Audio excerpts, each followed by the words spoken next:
Hello, and welcome to another episode of the Duke It Out Wrestling Podcast, where I, Duke, talk about the events from the past, present, or future in the world of professional wrestling.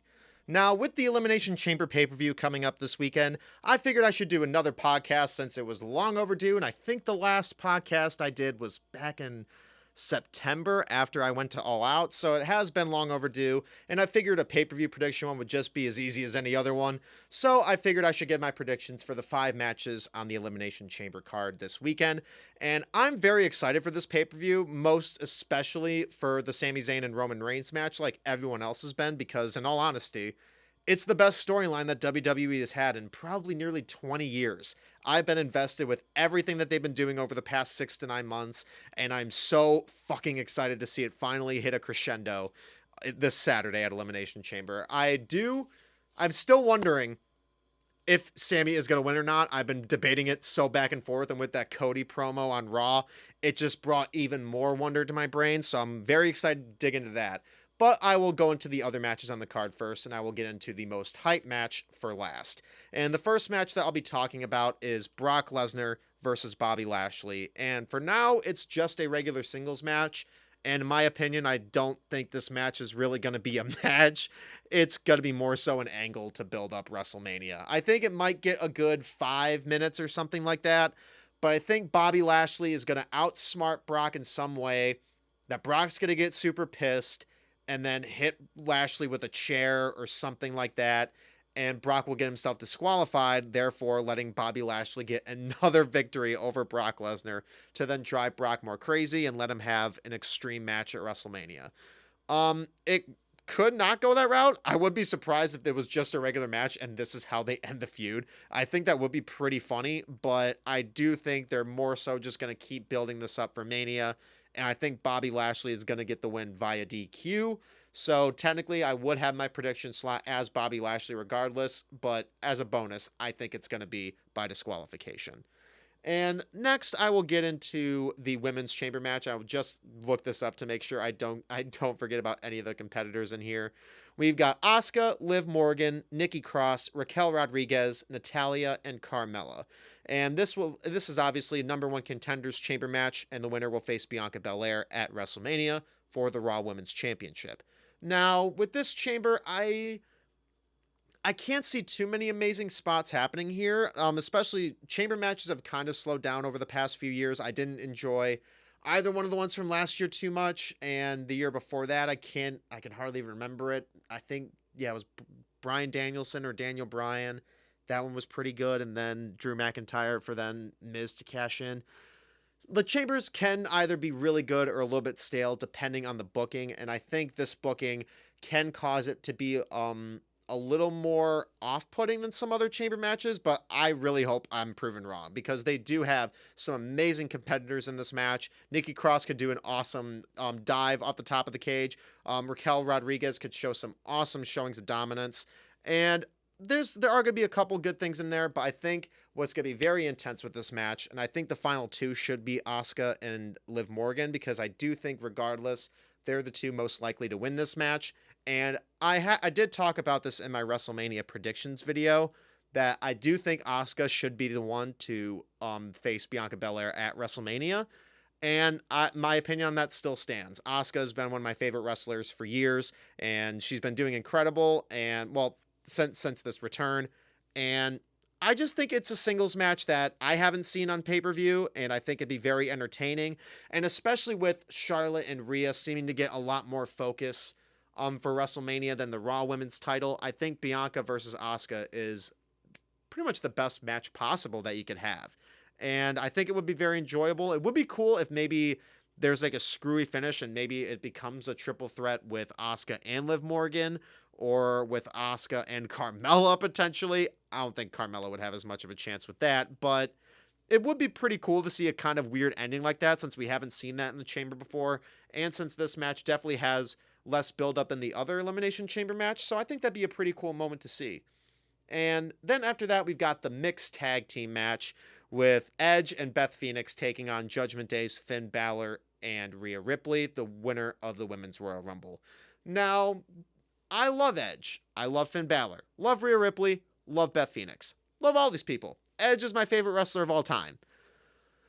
But damn, this feud has been dragging and dragging. Edge has been feuding with Balor and the Judgment Day since April. So that's pretty much about 10 months now, or April or May. Can't figure out exactly when they turn on Edge.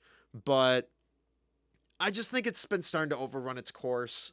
And even though I was predicting that Edge and Rey will face Finn and Dominic, it still doesn't mean I'm not a little bit sick of the feud. I know it's going to be some great back and forth ring moments, and I think it's more, and it is more owed with Judgment Day attacking Rhea Ripley in the I Quit match at Extreme Rules, and Beth didn't get a ton of comeuppance for that besides just spearing Rhea. But I think this would have been a lot more intimidating if this was a singles match between Rhea Ripley and Beth Phoenix, because we know Beth Phoenix can still go in the ring regardless if she's retired or not. And Rhea Ripley's incredible, and you know that she's more than capable of making sure that a legend would be okay throughout an entire match. And I think their chemistry would have really clicked as a singles match. I know we're going to get some great moments with them in this mixed tag, but I think it would have been more of a better way to sponsor Rhea Ripley for WrestleMania since she's facing Charlotte Flair instead of having her in this mixed tag match. And also because it leads more of a chance of Edge and Beth Phoenix getting the win, since they haven't really gotten a redemption moment besides in the Rumble, and they still eliminated Edge from the Rumble. So I was thinking they were going to give it to Edge and Beth, but I think to keep building up Rhea for WrestleMania and to keep her looking extra dominant, they need to have Finn and Rhea win this one.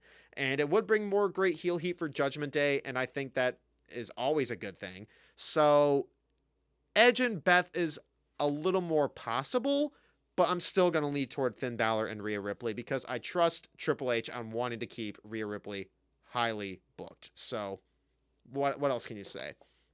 Then we've got the men's Elimination Chamber match for the United States Championship, and I will make sure to double check that I've got the right opponents here. We have Austin Theory defending against Seth Rollins, Johnny Gargano, Bronson Reed, Damian Priest, and Montez Ford. Now, this one is a very exciting matchup. We've got a lot of back and forth moments that could be incredible in this match. Bronson Reed and Damian Priest would be a very good battle between the two bigger men of the match.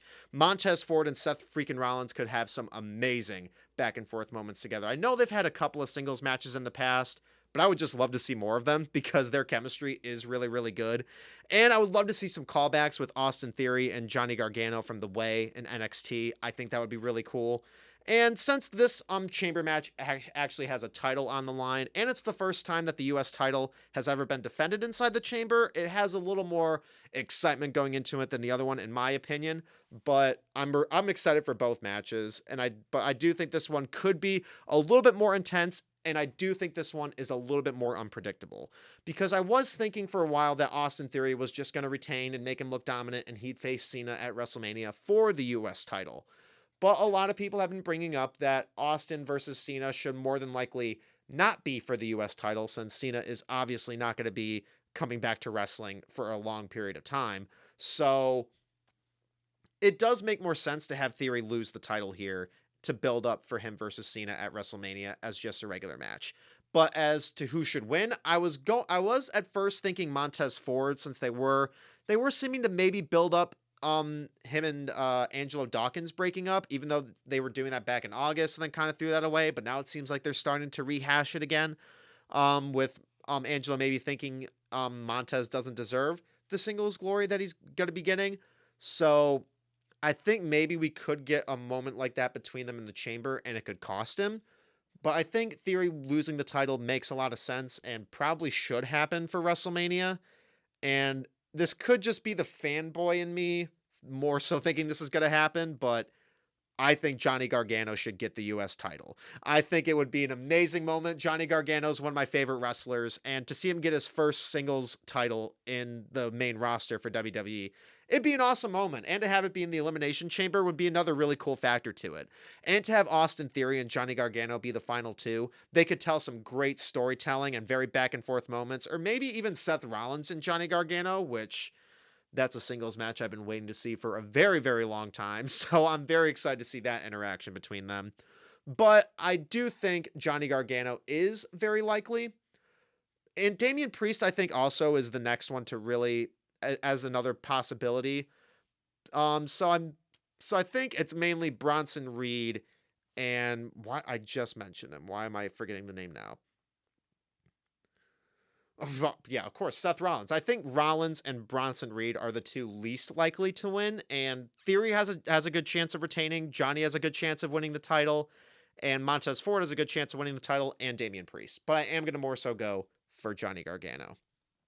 And now we're down to the main event: Roman Reigns versus Sami Zayn for the undisputed WWE Universal Championship. I mentioned it earlier. I've been in love with this storyline. I've praised it in other videos before, and I'm really glad that they have been so focused on this amazing long-term storytelling, because I didn't get into actively watching WWE until 2011 was when I was really watching it every single week, focusing on every possible thing that you could be focused on in that realm. And I haven't gotten I haven't gotten this kind of an amazing long-term storyline from the company. I've seen representations of it in the past from either Hulk Hogan and Macho Man Randy Savage or Triple H and Batista, but I was never able to watch it live in the flesh. And it's been an incredible journey so far. And while as time further goes on, I have to more so kick in reality and remember, yeah, Sami Zayn is probably not going to be beating Roman Reigns. He's not going to end his long Universal Championship reign, and he's probably just going to be in the tag team title match at WrestleMania with Kevin Owens. I've had to accept that more and more as time goes on. But then there's still the belief in me that's like, oh, the fans are craving it. The fans are craving it so much. And that amazing promo with Cody Rhodes and Sami Zayn, with Cody telling Sami that he believes in him. He'd want to see him at the main event of WrestleMania against him for the world title. They're teasing the fuck out of us, and it's honestly really, really exciting. Because I haven't seen this kind of amazing unpredictability from WWE in a while. Or at the very least, this kind of unpredictability, and I have this kind of hype. It is a very exciting feeling for the world of wrestling.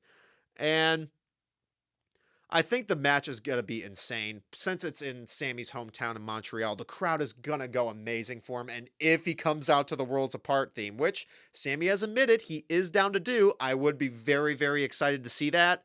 And I am just very excited for the back and forth chemistry between them, because Roman has perfectly crafted this dominant presence that he doesn't have to do a ton of work in the ring, but it can always look dominant. It can always look powerful, and it can kill time and not make the match seem boring at all, pretty much. Sometimes it can, but with someone like Sami and in such a hot crowd like this, it's the perfect kind of realm for the tribal chief Roman Reigns character. And Sami Zayn I've been praising Sami as one of the best sellers in all of wrestling for years, and that still stands. And I can't wait to see not only him selling the moves very well, but him also delivering the emotion of him wanting to win, him either not believing in himself, or him starting to get that bulk and him really starting to rise. I'm really excited for all that for Sami Zayn, and not many other can deliver it like him. And even with his facial expressions that he was showing while reacting to the videos of Jey's defense and the trial of Sami Zayn, he is such a good performer and such a good storyteller. And I can only imagine the amazing moments that are going to be happening in this match. I'm very, very excited to see it. And while I do think there is a lot more of a possibility of Sami winning than I might have thought even a week ago, I'm still going to lean toward Roman Reigns retaining, just because of that bit backstage with Jey Uso and Sami Zayn still fist bumping each other. I'm like, they want to break our hearts. Jey is going to cost Roman Reigns. Like, it is right there. Like, I get it. But I also at the same time want to see Sami Zayn win the undisputed WWE Universal Championship so fucking bad. Ah, man, I've been wanting Sami Zayn as a world champion for a while, and NXT champion was great, but Kevin Owens squandered him pretty quickly. So I would just love to see that moment for him, but it seems like it's more possible and less possible at the same time, day by day. And while that can be very irritating, it is very exciting in this circumstance. But in the end, I do want Sami Zayn to win. I am dreaming of that moment to happen, and I'm still going to keep my fingers crossed for it until Saturday. But I'm still gonna have to go with my brain and not my heart. and say that Roman Reigns is more than likely going to retain the undisputed WWE Universal Championship, with Jey Uso costing Sami the match. So, those are my predictions for the Elimination Chamber pay-per-view or premium live event and another episode of the Duke It Out Wrestling Podcast. Thank you guys so much for listening, and please make sure to like this video, subscribe to the channel, ring the bell for notifications, and duke out your opinions below in the comments.